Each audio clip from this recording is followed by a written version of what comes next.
పాల ఫ్యాక్టరీలకి గేదెలు, ఆవులు ఉండక్కర్లేదు. దేశంలోని అనేక వాటికి ఉండవు.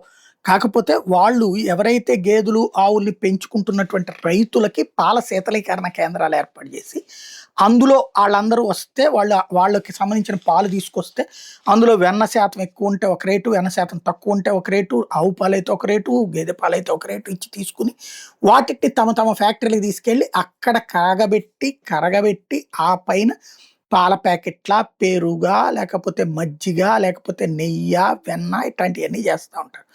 అసలు పాలే లేకుండా కూడా అంటే దానికి ఆవులక్కర్ల, గేదెలక్కర్ల. పాలు సేకరించుకోవచ్చు. అలా గాకుండా అలా గేదెలు, ఆవుల నుంచి కూడా సేకరించకుండా పాలే లేకుండా పాలు తయారు చేస్తున్నటువంటి సంస్థను రాజస్థాన్‌లో పోలీసులు గుర్తించారు. డిగ్గీ అనేటటువంటి ప్రాంతంలో, టోంక్ అనేటటువంటి ప్రాంతంలో రోజుకి 80,000 లీటర్ల పాలు వీళ్ళు అజ్మీర్ మార్కెట్‌లకి సరఫరా చేస్తున్నారట.